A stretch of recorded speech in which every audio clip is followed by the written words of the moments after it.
What's going on, everybody? Sean Daniel from GuitarControl.com here, and today we're talking about how to change keys effectively. So the best way to do this is to click the link below and grab the sheet that I made that has every key and every note within every key, so you can kind of see the chords that populate a key, and that's really a very important thing we're going to talk about today.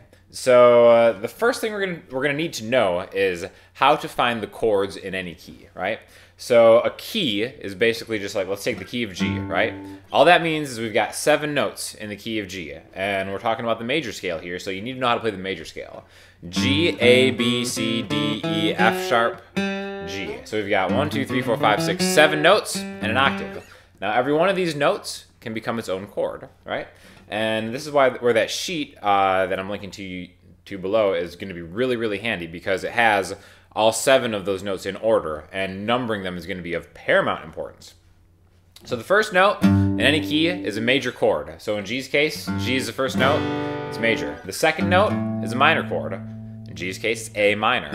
The third note is also a minor chord. The fourth note, C, becomes a major chord. The fifth note in G is a D, becomes a major chord. And the sixth note in G, which is an E, G, A, B, C, D, E, is minor too. It also becomes a minor chord. So the 1, 4, and 5 are major chords. The 2, 3, and 6 are minor chords. A super important piece of information for you if you don't know that already. Now the 7th note in any key becomes a half diminished chord. Now we're not going to talk a lot about those today. We're going to stick on the main chords today, but just in case you're interested, the 7th note in G is the F sharp, and then if we were to make a chord out of that, it would be kind of like a diminished sounding chord. So that's something you can kind of look into on your own, but we're going to talk about the 6 main chords, which are the major and minor chords in a key. So let's just make a progression out of this. Let's make like a 1, 6, 4, 1 progression. In G, that would give us a G to an E minor, to a C, to a G. Okay, so that's a 1, 6, 4, 1. Now, there are only so many combinations of these chords that we can make to make a chord progression, and you can make an infinite amount of songs that sound great staying in that key, but sometimes you might want to change out of that key to get something a little more interesting, right? And that's where understanding these numbers is super helpful, because we're going to learn how to change keys effectively. And the easiest way to do that is to go to the 5th note in any key, in G's case, 1, 2, 3, 4, 5, D, and then add the notes or switch to that note's key. So all of a sudden we're playing in G, we go to playing in the key of D. The 5th note away, the 5th from the root note, is going to be a very similar key to the one you've been playing in. So the key of G and the key of D are actually really close to each other. Only one note is different. But that one note does introduce new chords to what we have here. So, for instance, if we pretend D is our first note, then our second note is E, which is still E minor. Our third note is F sharp. So an F sharp minor chord, remember the 3 is a minor chord, kind of comes into play if we were to do a key change. So maybe let's find one more. So the 4th note is going to be a G in the key of D, so G major, we already have that chord. The 5th note is going to be A major. So A major is another chord that's different in the key of D. So one way to kind of see the difference between the key of D and the key of G is that A major and F sharp minor get introduced. So that could be a way to kind of spice up this chord progression by introducing or borrowing those chords from that key, or we can think of it as a key change. Really, it's kind of the same difference as long as it sounds good. So again, we'll take that 1, we're in the key of G now, to 6, to 4, to 1, then maybe go to D's key, and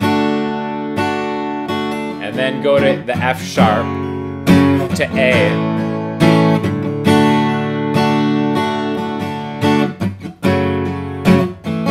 and then we can really kind of transition back to G from there. So the great thing about changing keys a 5th away is you can very easily get back to the original key. A lot of songs will do that, where maybe they'll leave the key you start in, but they'll return to that key. Now some songs might make that change to like a D, and then just kind of ride it out in that key for the rest of the time. It just depends on the song structure and what you're kind of feeling like doing, right? So that's one way to kind of introduce more chords, make a key change that kind of sounds different. You can tell right when you hit that F sharp minor chord that something a little bit different is going on. So one more time we'll play the progression in G. into the D.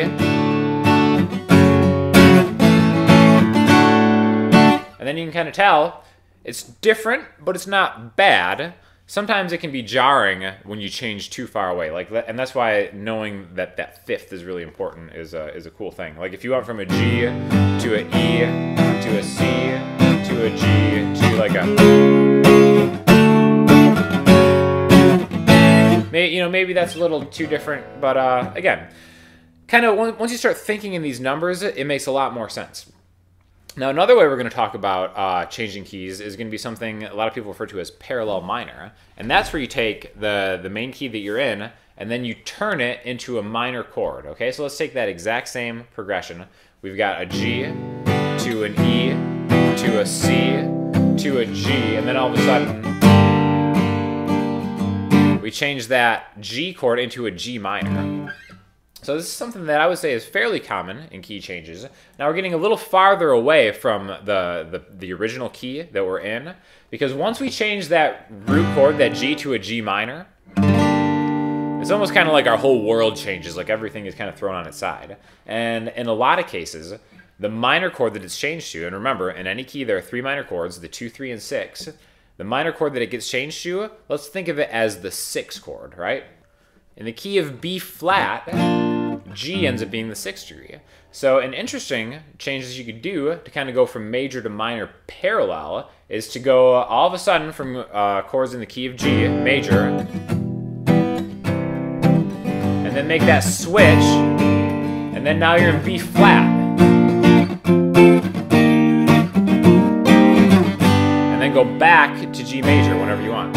So these are just a couple different kind of techniques that you can use, and again, there are a million different ways that you can change keys. I just think that thinking in fifths is a great way to do it. Something you may have heard of, the circle of fifths, is a cool chart that can kind of show you where the next closest key is. And then this little parallel minor trick of changing a major chord to a minor chord is another thing you can do. Now the last thing I want to talk about is this major minor little trick here. That doesn't always signify a key change is coming. Sometimes it might just kind of do something to create some dissonance. So if we do like a G to a E to a C to a G minor, back to E,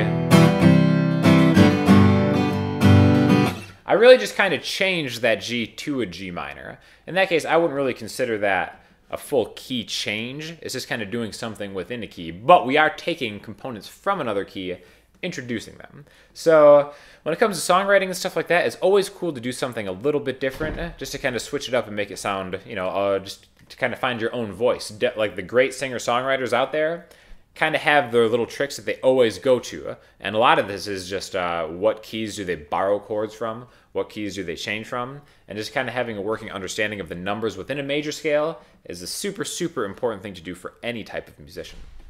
So definitely make sure you download that chart of all the different keys and the scale degrees within them, because eventually all this stuff will just become second nature. And make sure to subscribe to the channel, hit the like button, and definitely tell us if you have any comments, positive or negative, because we're always trying to improve the channel, and any requests you might have for future videos. So until then, I'll see you next time.